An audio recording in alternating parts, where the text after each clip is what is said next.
Hi there. I thought I'd just take you through how to do the final fine tuning of the air screw on an Amol Mark 1 carburettor, which is pretty straightforward. Now, and I will do a video of it, following this little intro. The main thing to remember about doing the final adjustment of the air screw, let me just get it. That's the air screw there. And it's on the side of all Amol Mark 1 carburettors, okay? Anyway, the thing to remember is, before you start messing with that, is that you must get the carburettor has to be set up right. Now, what I mean by that is, if there's any blockages in the pilot circuit, or there's any air leaks, or any other problem with the carburettor, then forget trying to do that tuning. Okay, the first thing you've got to do is to make sure that the carburettor is working properly, that there aren't any air leaks, that from where the carburettor meets the cylinders from around the in this case there's rubbers because this is a Trident, but there aren't any air leaks there. That a classic one on Amol carbs is that the actual throttle valve inside there is worn, and so that allows air to go around the side of it, and so air leaks will be there. Also possibly float heights. The float should be just below the level of the float chamber. So to be honest, I'm not a massive float height addict, but a lot of people swear by getting the floats checked. So always worth making sure that's right. And above all, on Amol Mark 1 carburettors, check that the pilot circuit is cleared. There is another video that I've done on taking apart and clearing out the pilot circuit on an Amol carburettor. Now, only when that is done, and only when you're sure that's right, can you start doing that. Actually doing the final fine tuning. And of course, you need to make sure that the engine's up to temperature. There's no point trying to tune it if the engine's cold or even warm. Make sure the engine's nice up to proper running temperature before you start trying to adjust. Then what you do is, the standard setting on that is 1.5 turns out. So that's where you start from. Make sure you know the difference between a half turn and a turn. So screw those fully in, not tight, just until they stop, and then take it out 1.5 turns, and that's where you start from. Then you're going to start the engine. You're going to adjust the tick over the idle so that it's on a slightly fast idle. That just helps you, stop stalling the engine all the time. Just a fast idle, not too fast, just a fast idle. And then all you do is you turn that screw in and out gently, slowly, until the engine speed increases slightly, if it does, and where it's running at this higher speed is really where you want it. Okay, so you turn that screw just a bit either way, until the engine runs as fast as it can. Then turn the tick over down once again to perhaps a slightly fast idle again, and then repeat the process and just check that that's right, that it's not going to go any faster. You want it in the fastest running position, really. What I do is, my personal thing is, I put it in the fastest running position and then a micro bit turn in, but that's mine. Now this is a Trident, so it's a triple carbs. So just to make life really complicated. So what I do is I try and tune all three on the bike with the engine running. You can try and disconnect spark plugs from other cylinders, but I just do that. I just do the same tuning on each carburettor. Oh, one thing I forgot to mention is, before you do this final tuning, you also need to synchronize the carbs, or balance the carbs. Now, all that means is that you're making sure that all the throttle slides open at the same time, that they're set at the same level and they open at the same time. If that's not right, again, it's pretty pointless doing that. Now, you normally balance Amol carbs on the bench, and what you do is you take the carb off, look through the end of the carb. Obviously, this is if you've got a single carburettor, you don't need to balance them. But if you've got a twin or a triple, you have to balance the carbs so they open at the same time. And so you take them off. Again, it's all on that other video. You look through the end, and all you're doing is looking at the actual throttle slides and just checking they're all in the same position, so that when you open the throttle, they all open at the same time. So that's on a twin or a triple. On a single, obviously, you don't balance a carb because there's nothing to balance it with.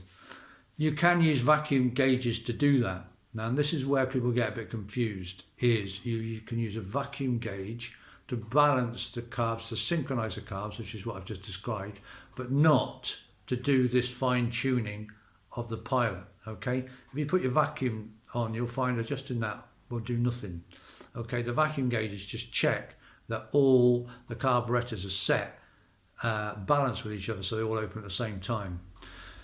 And then this actual fine tuning on here has nothing to do with the vacuum, okay? So forget that. All right, so people say, oh, put a vacuum on it, that will help. Yes, it will help to balance, and then you can do the fine tuning, but it won't help you with the actual fine tuning itself. So just be clear on that one. Okay, so, but generally tuning on the bench is fine. Balancing on the bench is fine, and then doing this fine tuning. So I've just cleaned all the carburettors, checked everything's okay. I've actually replaced a bit of my carb operating mechanism because I found that was worn, and that was actually opening the carburettors at a different time, which is a major problem for me. So that's all mended. So then I've been out for a run, and now the engine's nice and hot. I have already tuned it on the run, and I'm just going to do a final tune in the next bit of the video, and you should listen. And what I'm trying to do is find just the optimum running speed on all three carburettors. Okay. And good luck.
Okay, so that's the carbs, the air mixture screw. Let me start again. So that is the idle mixture screw adjusted properly. In my case, on triple carbs. Just a couple of things more. Just bear in mind that what you're adjusting there is the pilot mixture. So that isn't adjusting the mixture of the main carburettor throughout the rev range. As soon as you open that throttle, then the mixture is controlled by the size of the jets inside and the throttle needle and the throttle valve cutaway and so on. That little screw just adjusts the mixture at tickover, at idle. Now it's important to get that right because the engine runs via the pilot circuit at idle, and then it runs through the main throttle when you pull away. And the transition from pilot to main throttle is always difficult on any carburettor. And that's when the engine can stutter. When you're just pulling away and it stutters, that's always difficult to eradicate, and that's why it's important to get that mixture right at idle, so that when you accelerate it doesn't cough and splutter as you pull away. As I say, it's just that initial opening of the throttle, because at idle you're using the pilot circuit in the carburettor, and then as you accelerate you're using the main carburettor circuit to feed the engine. Okay, so by tuning that screw, you are not tuning the carburettor throughout the rev range, you're only tuning it from at idle, which will help you on initial pull away. If the engine, you think it's running rich or whatever, when you're at full speed, then that is all to do with changing the size of the jets and so on inside the carburettor. That pilot air screw is what it says is the pilot circuit air screw, and it just adjusts the mixture at idle. Okay.